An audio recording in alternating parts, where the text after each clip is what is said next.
Hello, this is the Three Little Pigs. I'm Shannon, I'm Wes. I'm Jackson.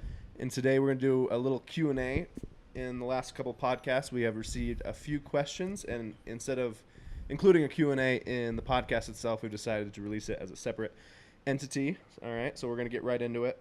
Our first question is from Trevor Cross. He asks, pause or deficit deadlifts?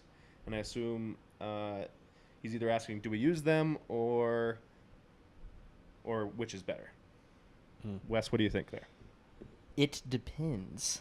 It always depends. nuanced. That's the answer 99% of the time. So I think a reason that you would throw in something like a pause or a deficit deadlift would be to accumulate more deadlifting volume that is a slightly different variation, and possibly to accumulate more volume at a lower relative intensity. I think both can be used. I think it also depends on your individual response to that specific stimulus, and that may take time, and that's not necessarily like concrete. But for example, I am currently doing deficit deadlifts, and it allows me to accumulate more deadlift volume with a slightly different exercise, slightly longer range of motion. I am seeing a decent transference from that to my actual deadlift, but in the past I have used pause deadlifts as well. Honestly, I think it really comes down to just adding more volume in like a hip hinge type movement. What do you think, Shannon?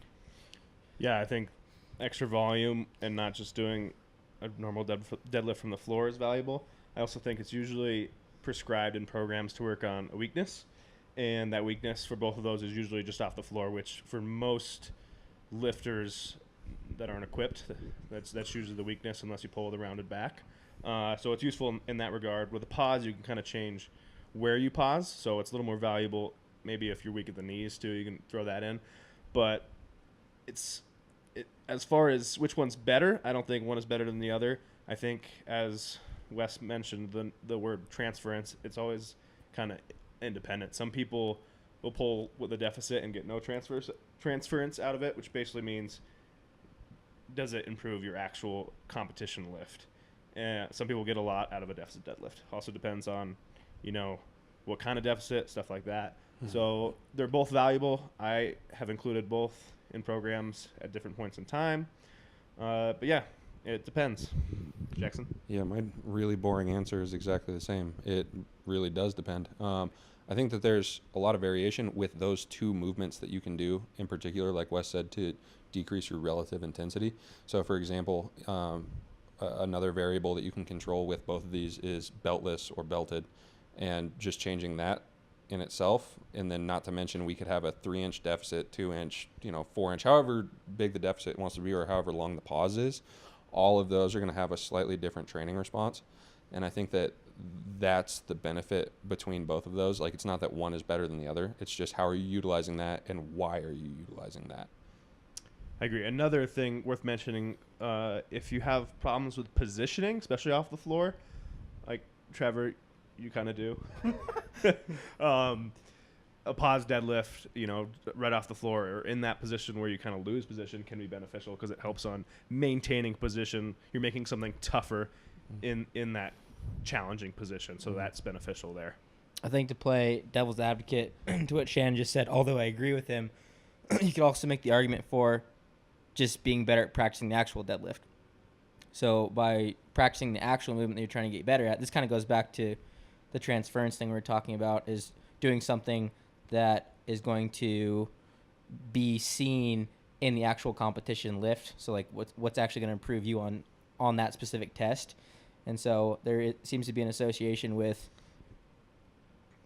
having technically sound form in the actual deadlift that's going to actually help the actual deadlift the most, if that kind of makes sense. Although other movements may help as well. So again, Yeah. it depends. It's kind of like a nuanced. Yeah, and that's why they're Answer. usually incorporated as an assistance exercise or like a variation during the week because you're still working on it. Psychological staleness is something to talk about too. Just throwing in a slightly different movement that still is training a desired outcome is kind of fun sometimes. Like, oh, sweet, I get to do a deficit, and it's like it's nothing crazy, but it's enough to kind of revamp your mindset towards training. I've noticed that for myself. One thing I did notice with a deficit deadlift myself is you get a little more, just because of the position, you get a little more quad involvement. So sometimes it's actually, it can change it a lot if the deficit's too high, especially, as you basically start in more of a squat pattern. Yeah. And when I use it, I typically like to train it to where my deficit increases based on the so I'll start with like a 1 inch or however, roughly a 1 inch. I'll start with one plate essentially, and then you go 2 plates, and you can work your way up however much you need to. But around a 1 inch deficit to start is normally where I start, and then I add to that deficit in the training program. Like I don't just jump right away into, because one thing for me that I noticed is that it really does affect my positioning a lot. And my positioning from a pretty high deficit, if I haven't trained it in a while, is normally pretty bad. So when I'm bringing up that deficit through the program, it allows me to keep my positioning a little bit better, but then I also, get the benefit of slightly changing the movement. Yeah. And generally, anytime you make an exercise harder by doing something, adding a pause or a deficit, and then getting stronger in that, you're probably going to get some transference and get stronger in the actual lift itself. I think, maybe to wrap this up, I think the reason we throw in a slightly different variation too is to present a possible novel effect, right? It's even though it's similar to a movement that you've been training, it is different enough to present some sort of novel stimulus where you can actually progress at that as well. And so that's another thing to consider. That was a pretty long answer, but hopefully that answered the question. And Coke. Yeah. Coke, by the way. Root Yeah, beer. the next question was Coke or Pepsi. Definitely Yeah. Coke Zero. Neither diet root beer. Coke Zero, for sure. Coke. All right. Coke. Next question is from Marcus Payne, the Marcus Payne. Can you guys talk about organic food, he asks. My girlfriend is super into organic stuff, so by association, I eat it too. Shannon once gave me shit for buying organic Pop-Tarts, so I'd like to hear it if, in fact, that was a dumb thing for me to buy. Yeah, so Marcus is a buddy of mine. He used to live with me, and I saw him buy organic Pop-Tarts once, and I gave him shit for it. And the reason I did is because if you look at the literature, there is no evidence suggesting organic food is superior in terms of nutrients, in terms of anything else. But it's generally a lot more expensive. So the fact that you bought, or I just thought organic Pop-Tarts was funny too, because you're buying a shitty food and then thinking it's better by it being $2 more expensive and called organic, whole wheat or whatever. Yeah. Still the same amount of calories, still does the same thing to your body.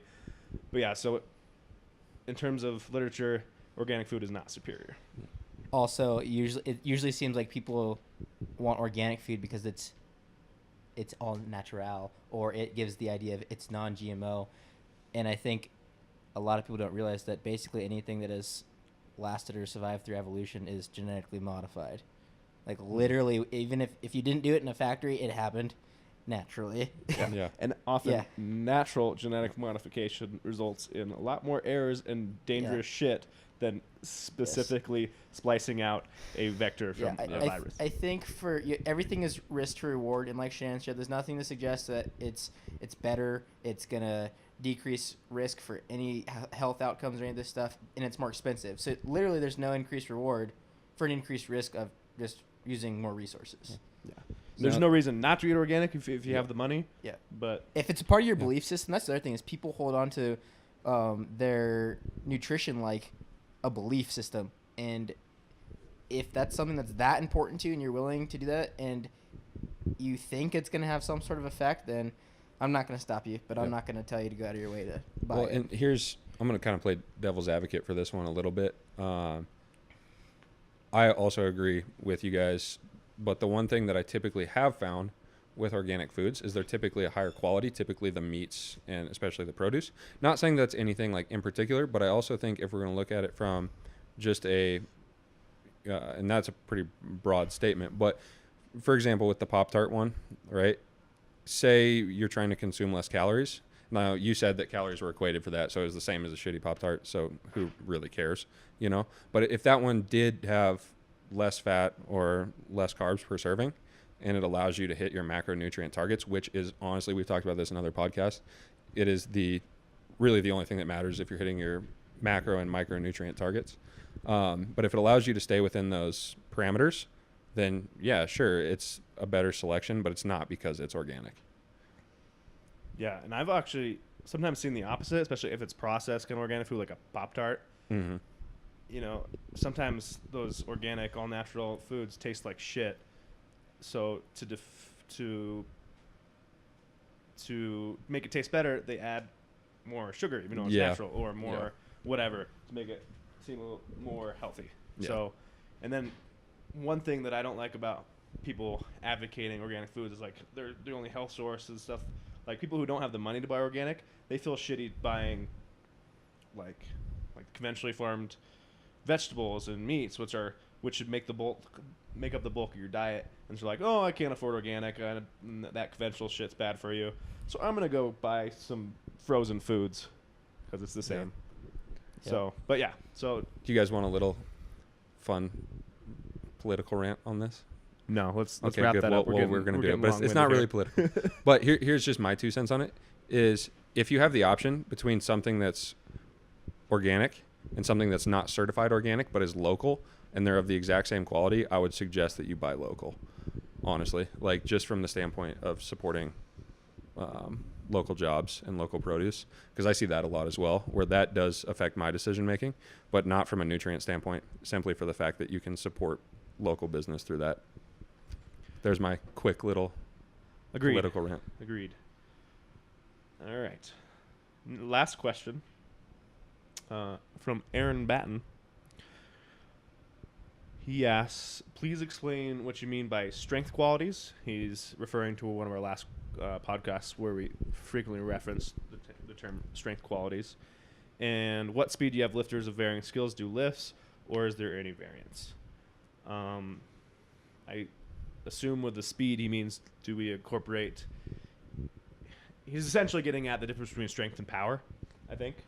And I think he's asking if we incorporate speed work or at what level we do that and stuff like that.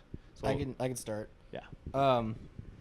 I think, and this is my 2 cents on it, I think that speed work is not beneficial because it's working on speed. It's beneficial because it's adding more training volume. So a lot of people associate, I'm doing speed work with, this is helping, when in reality it could be a different variable which you haven't isolated, such as increasing volume. And by increasing volume, that may have a larger training effect on your desired task, but you might be playing that off as, this is inherently due to the speed work that I'm doing, when it may in fact just be increased volume. So that's my 2 cents on that. And then I would define strength training, at least my definition is the ability to produce force against an external resistance. Yeah. So by general strength qualities, when we refer to that in previous podcasts, we meant just the ability to produce force in various movements, not necessarily specifically the powerlifting movements. That's what we meant by general. And in terms of the speed work and the power work, I agree with Wes completely on that. And I think power work is kind of generally overrated, because at least in terms of powerlifting, ironically, because it's called powerlifting, because speed doesn't matter with strength skill, really. It doesn't matter how fast you lift it as long as it's lifted. And at the closer you get to your 1 rep max, the slower it's going to move for everybody. Everybody moves their 1 rep max or percentages at different speeds, but as you approach 1 rep max, it will slow down. All right?